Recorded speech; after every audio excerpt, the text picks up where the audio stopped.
Chapter number 10 सीखो, class standard 5th। Don't talk everyone, shut your mouth. ये कविता है, सीखो शीर्षक जो है ये तुम्हारे कविता है। इसमें इसके जो रचनाकार हैं ये श्रीनाथ सिंह है, नाम उनका है श्रीनाथ सिंह। अब ये भी पूछा जा सकता है कि कविता के रचनाकार कौन है, या सीखो कविता के रचयिता के नाम लिखिए, प्रश्न बन जाएगा ये। सीखो कविता के रचयिता के नाम लिखिए, प्रश्न 1।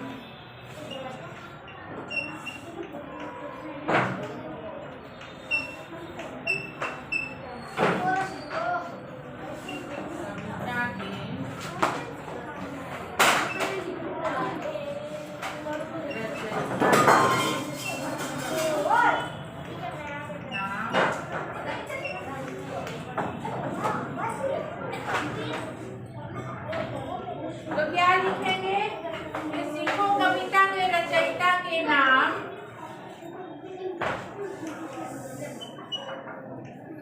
पूरा लिखना, मैं पूरा नहीं लिख रही हूँ, लिख दो पूरा। पूरा सेंटेंस तुम लोगों को लिखना होगा।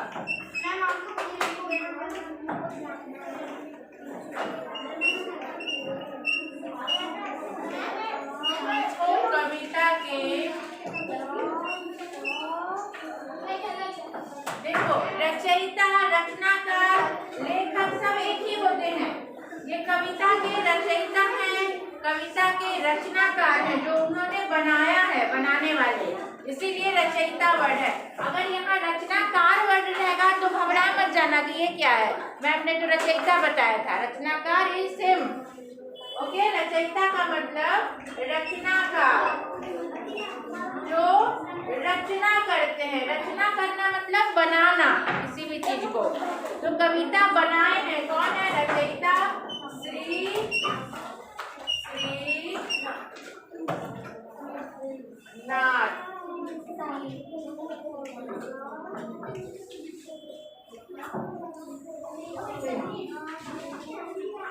श्रीनाथ सिंह उनका नाम ही है, और पहले हमने श्री उनके आदर में लगाया।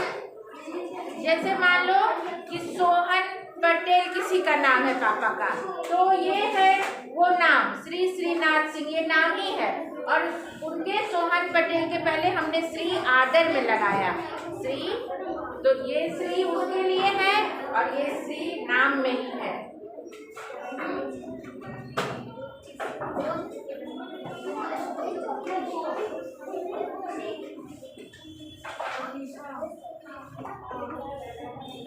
जीवन में प्रकृति का बहुत ही महत्व है। प्रकृति क्या है? जो हमारे नेचुरल चीज, प्रकृति का मतलब होता है नेचर, प्राकृतिक चीज जो है, जो ईश्वर के द्वारा हमें मिली है, उसे प्रकृति कहते हैं। जैसे पेड़ पौधे, हवा, पानी, सूर्य की रोशनी, इसे हमने नहीं बनाया है, इसे भगवान ने बनाया है, ये हमें अपने आप मिला है।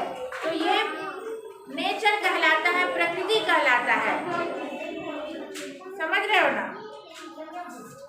और इस कविता में कवि ने प्रकृति में मौजूद विभिन्न चीजों, जैसे प्रकृति में क्या चीज है जो अपने आप है, फूल को हमने नहीं बनाया है, फूल हमें मिलता है। भौरे हैं जो छोटे छोटे फूल पे बैठते हैं, या कोई भी चिड़िया, पशु पक्षी है, उन्हें हमने नहीं निर्माण, टेबल कुर्सी का हमने निर्माण किया है। तो ये प्रकृति है। सूर्य है, सूर्य की रोशनी है, पेड़ है, पृथ्वी है, ये अपने आप है, ये प्रकृति कहलाती है।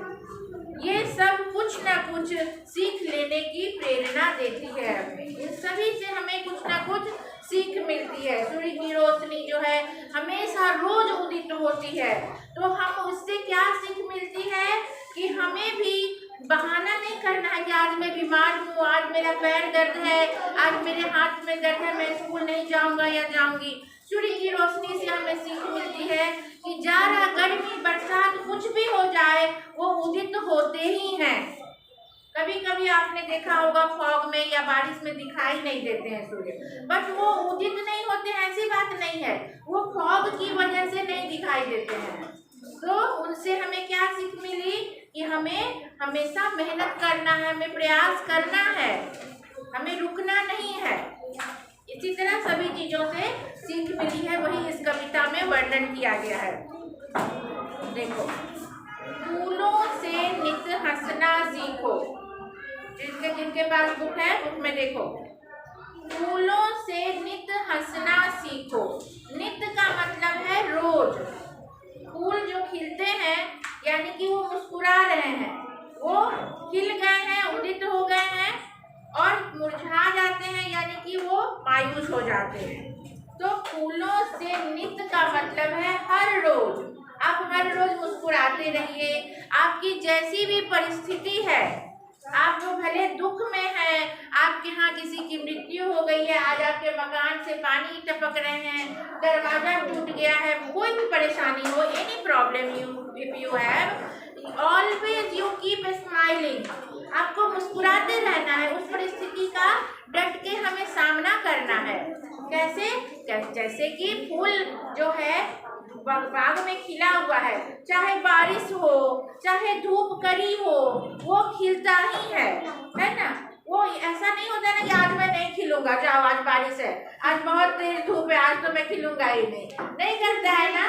वो धूप में भी खिला रहता है।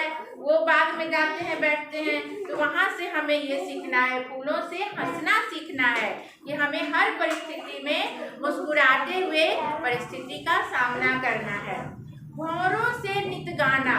भौरा मतलब भ्रमर जो है वो गुनगुनाता रहता है। भौरे गुनगुनाते हैं, फूलों पे बैठते हैं, रस चूसते हैं उसके, तो भौरा जैसे गुनगुनाता रहता है, बजिंग करता है, उनसे हमें हमेशा गुनगुनाना, गाना सीखना है। यानी कि हमें प्रसन्न रहना है। गाना सुनने से या गाने से मन प्रसन्न होता है ना। कभी कभी बहुत दुखी हो गए, कोई तुम्हारे मनपसंद गाना बजेगा तो मन करेगा कि मैं इस पे नाचूं, मैं भी साथ में गाऊं, या सुन के भी अच्छा लगता है। तो उसी तरह भौरों से क्या, और रात को मैंने मेरा फेवरेट सॉन्ग सुना। हाँ, तो उससे दिल प्रसन्न हो जाता है। कभी कभी उदास रहोगे तो मन थोड़ी देर के लिए अच्छा हो जाएगा। तो भौरों से हमें गाना सीखना है, फूलों से नित मुस्कुराना सीखना है। हर नित का मतलब है हर रोज। तरु की झुकी डालियों से नित सीखो शीश झुकाना। तरु मतलब, तरु बोलते हैं पेड़ को। अभी मैं मीनिंग लिखाऊंगी। तरु बोलते हैं पेड़ को। तरु का मतलब पेड़ है, अंडरलाइन कर लो। तरु की झुकी डालियों से, पेड़ की जो डाली झुकी हुई होती है, बहुत से ब्रांच होते हैं ना पेड़ में, तो उनकी जो डालियां झुकी रहती है पत्तों की वजन के कारण, फूल गिरने की वजह से, तो उनसे हमें सीखना है नम्रता का स्वभाव, शीश झुकाना। यानी कहने का मतलब कि हमें नम्र रहना है, विनम्र रहना है। हमें बड़ों के सामने या किसी भी व्यक्ति के सामने हमेशा अपना स्वभाव विनम्र रखना है। हमें तन कर, सीना तान कर कि नहीं मैं तो बहुत बड़ा आदमी हूँ, मुझे तो सब आता है, मैं तो सब आंसर दे दूंगा, ऐसा स्वभाव नहीं रखना है। हमें थोड़ा विनम्र रहना है, झुकना सीखना है, किसी की बात को सीखना है, तब हम आगे और बढ़ेंगे। समझे? तो ये है, तरु की झुकी डालियों से सीखो शीश नित शीश झुकाना। हर रोज हम शीश झुकाएं, भगवान के सामने नतमस्तक हो, शीश झुकाएं। कोई भी कुछ कह रहा है तो हम अच्छे से सुने, शीश झुका के समझे, अपने कान को उस ओर रखें, विनम्र स्वभाव रखें। तो हो गया क्लियर? फूलों से नित हंसना सीखो। फूलों से, जो फूल हमेशा हर परिस्थिति में खिलखिलाते रहते हैं, हंसते मुस्कुराते रहते हैं, उन्हें जाड़ा, गर्मी और बरसात से कोई फर्क नहीं पड़ता है, उसी तरह हमें भी हर परिस्थिति में सुख हो या दुख हो, हमें डटकर मुस्कुराते हुए काम करना है, आगे बढ़ना है। जीवन में हम तभी आगे बढ़ेंगे। भौरों से नित गाना। भौरे जैसे गुनगुनाते हुए चलते रहते हैं हर परिस्थिति में, हर रोज, वैसे ही हमें भी गुनगुनाना यानी खुश रहना सीखना है। तरु की झुकी डालियों से, पेड़ की जो झुकी डालियां हैं, या तो फल लगने के कारण, या तो फूल खिलने के कारण, या बहुत सारे पत्ते उगने के कारण डालियां झुक जाती हैं, तो उनसे हमें अपना विनम्र स्वभाव को सीखना है कि हमें भी झुककर रहना है और सामने वाले की बात को सीखना है। दूसरा, सीख हवा के झोंकों से लो। अब हवा के जो झोंके हैं, प्रकृति से बोला है ना ऊपर कि प्रकृति से हमें हर चीज सीखने को मिल रही है, तो हवा के झोंके हैं, ये तो प्रकृति है, भगवान की देन है, तो उससे हमें कोमल भाव बहाना।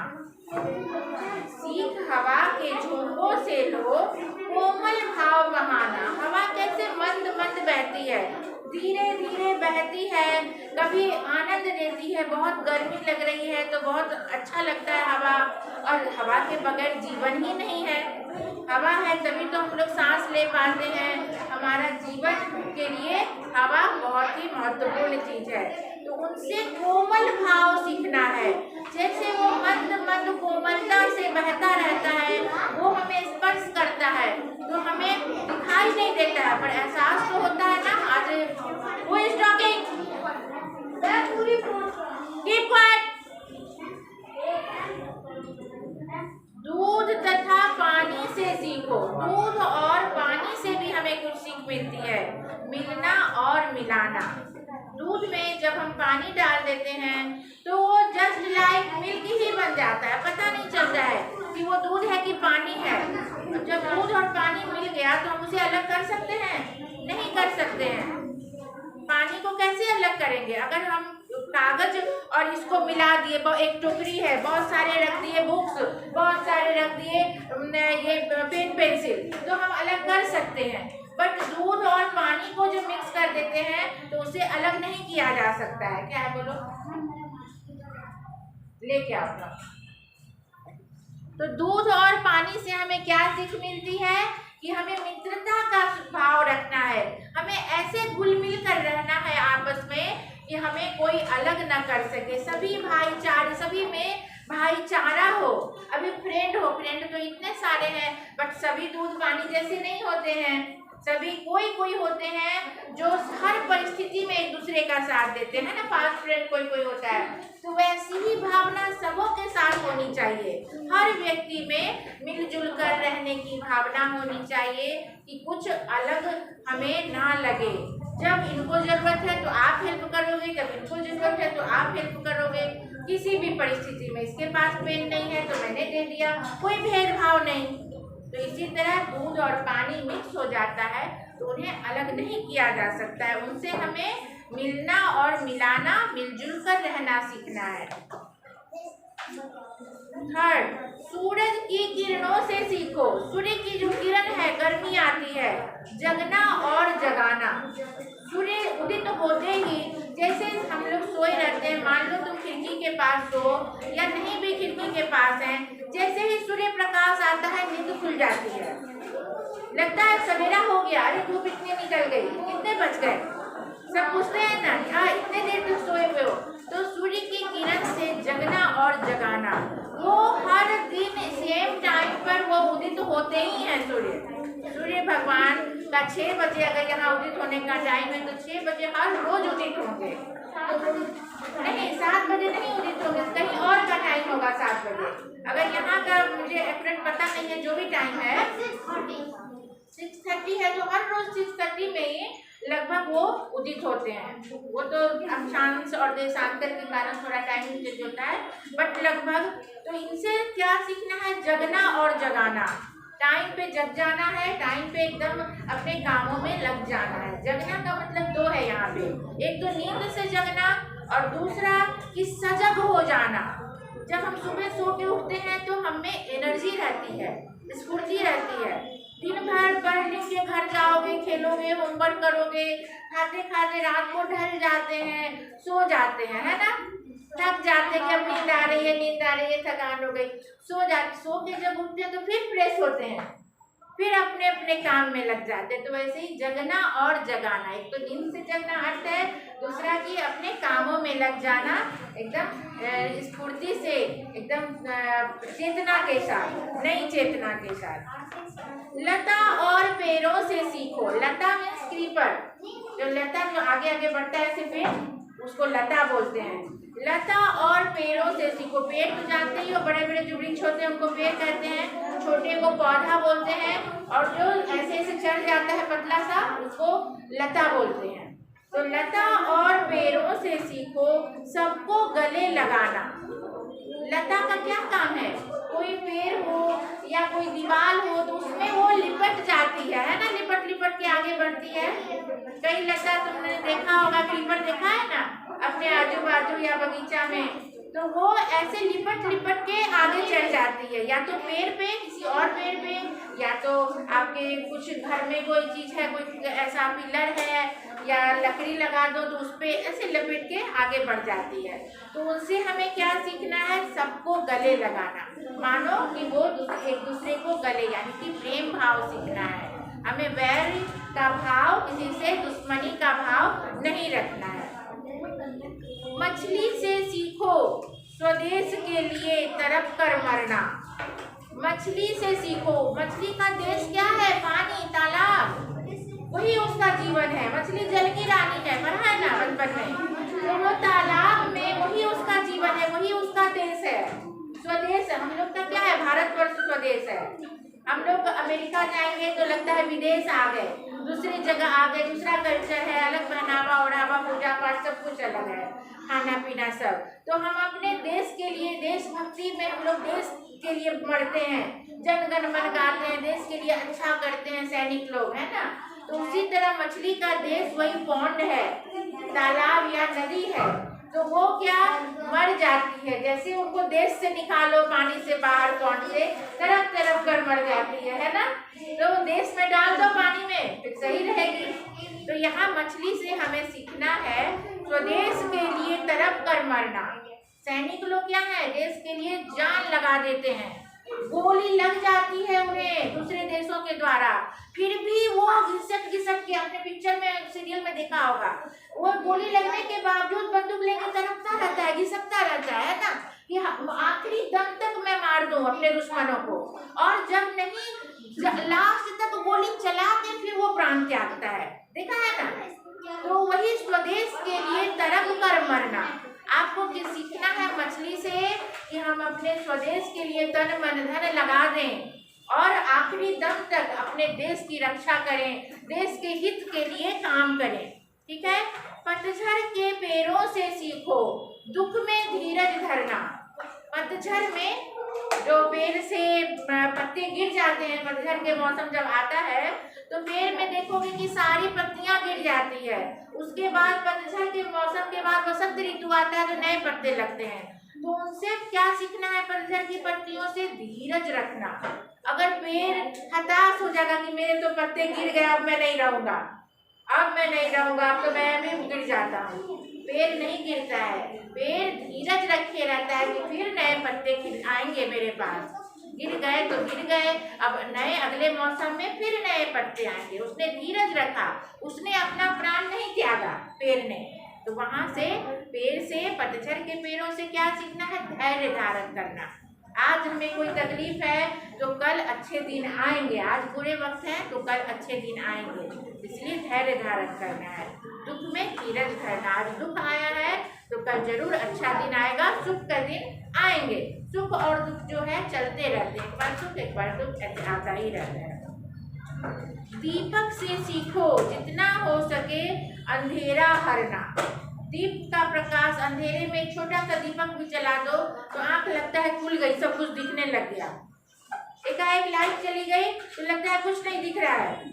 बस छोटी सी टॉर्च भी जला लो, छोटा सा एक बत्ती भी जला लो, मोमबत्ती जला लो या दिया जला लो तो लगता है प्रकाश आ गया, सब कुछ दिखने लगा। एक दिया के सहारे हम इधर से उधर जहाँ जाना है जा सकते हैं, जो चीज ढूंढना है ढूंढ सकते हैं। तो दीपक से सीखो जितना हो सके अंधेरा हरना। वो अंधेरा जहाँ तक वो प्रकाश अपना फैला सकता है फैलाता है, जितनी उसमें शक्ति है। लाइट जलाए तो चलो यहाँ भी प्रकाश है वहाँ भी प्रकाश है, बट दिया में जितनी सामर्थ्य है तो एटलीस्ट इस क्लास को तो कर सकता है ना प्रकाशित। तो उनसे सीखो दीपक से कि हम में जितनी क्षमता है, हम जितना किसी को खुशी प्रदान कर सके, जितना किसी को हेल्प कर सके हम करें, अपने सामर्थ्य के अनुसार, अपनी कोशिश के अनुसार। पृथ्वी से सीखो प्राणी की सच्ची सेवा करना। पृथ्वी क्या करती है? प्राणी की, जो हम मनुष्य हैं या जीव जंतु हैं, सबकी सेवा करते हैं वो लोग, यानी कि don't talk, front page don't talk. तो पृथ्वी हमारी रक्षा भी करते हैं और सबकी सेवा करते हैं, हमें रहने के लिए जगह देते हैं, हमें पेड़ है पृथ्वी पे, हमें छांव मिलता है, बहुत तरह की पानी है जमीन के अंदर, वहाँ से हमें जीवन मिलता है, जल के बिना तो जीवन नहीं है। तो वो पृथ्वी कितनी सेवा करती है हमें।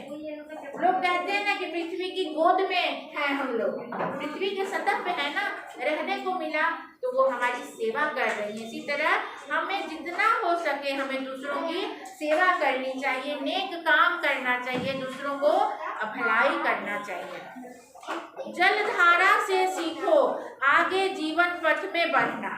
जलधारा मतलब धार, जैसे नल खोलो तो धार बह ही रहा है, नदी है तो नदी की धारा बही रही है, वो पीछे नहीं आती है, वो आगे बढ़ती जा रही है ना। नल खोल दिया तो पानी बह ही जा रहा है, वो आगे ही जाएगा, वो बैक नहीं होगा। तो जलधारा से सीखो आगे जीवन पथ में बढ़ना। जलधारा जैसे आगे की ओर बढ़ती है, पीछे नहीं हटती है, वैसे हमें जीवन में हिम्मत करके आगे बढ़ते जाना है। अब हम फिफ्थ में है, फिफ्थ को अच्छे अंक से पास करें, सिक्स्थ में जाएं, सेवेंथ में जाएं, एट्थ में जाएं, ऐसे करके हम डॉक्टर बने, इंजीनियर बने, आगे बढ़ना है। कैसे? उसके लिए अथक प्रयास करना है, पीछे मुड़कर नहीं देखना है, ये नहीं आ रहा है छोड़ो, इसको नहीं पढ़ना है, ये नहीं, इसको मुझे ट्राई करना है और आगे बढ़ना है। आज हम सीखेंगे, पहले क सीखा, तब फिर क से कमल बनाना आया ना। अगर हम क नहीं सीखेंगे तो कमल बनाना नहीं आएगा, फिर हम वहीं के वहीं रह जाएंगे।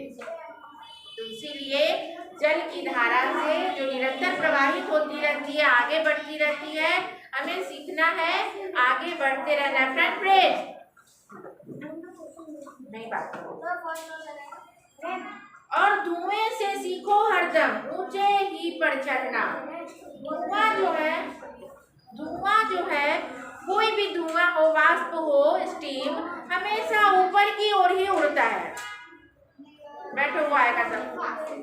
स्टीम देखा है ना, किसी भी चीज का खाना बनते हुए देखा होगा, प्लेट में देखा होगा, चिमनी में देखा होगा, कारखाने में धुआं हमेशा ऊपर होता है। तो वहां से हमें सीखना है कि हमें ऊंचा कैसे बढ़ना है।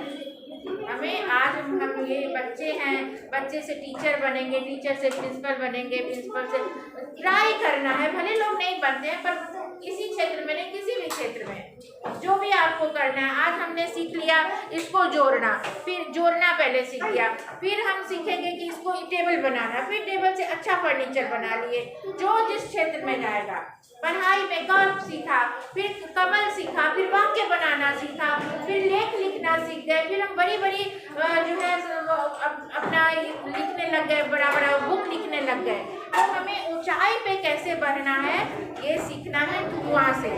तो ये चैप्टर यही है। I hope you all 5th class understood well. And ये इसमें से क्वेश्चन यही बनेंगे कि धुएं से हमें क्या सीख मिलती है, धुएं से हम क्या सीखना चाहिए, पानी के निरंतर प्रवाह से हमें क्या सीख मिलती है, हमें जीवन में आगे ही बढ़ना है। समझ में आ रही है ना बात? ऐसे ही है। तो चलो, इसमें जो शब्दार्थ है वो मैं लिखवाती हूँ, फिर जो हार्ड वर्ड एक्स्ट्रा होंगे वो भी मैं लिखवा दूंगी।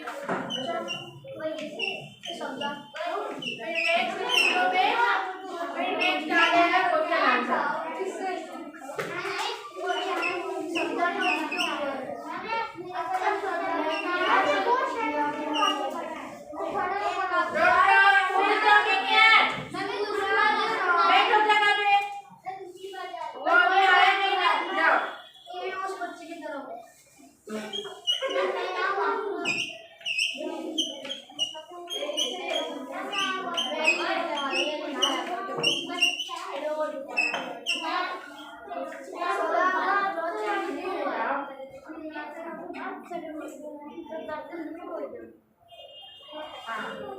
हाँ क्लियर हो गया।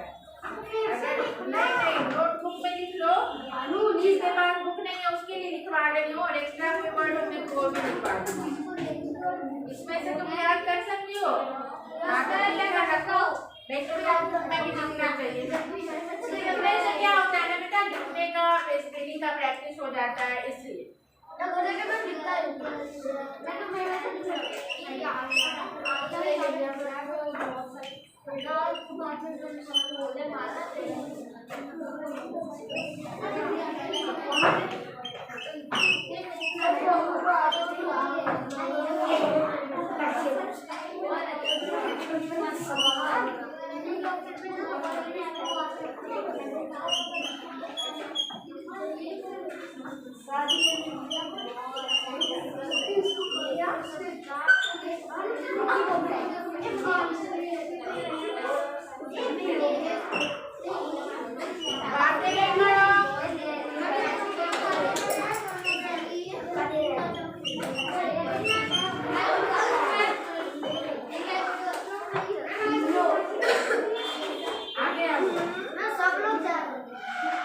एकदम चुप रहो। YouTube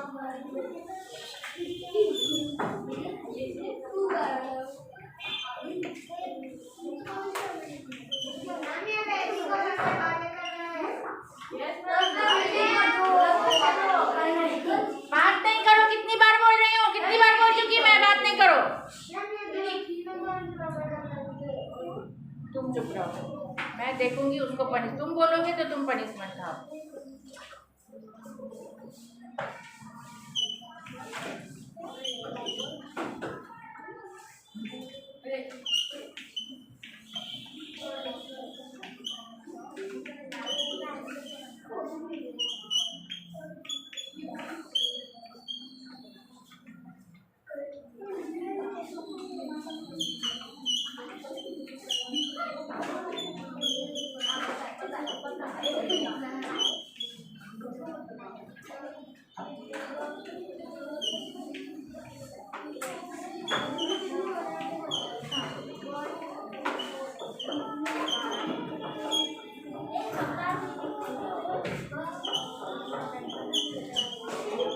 Don't make noise.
पानी जल नीर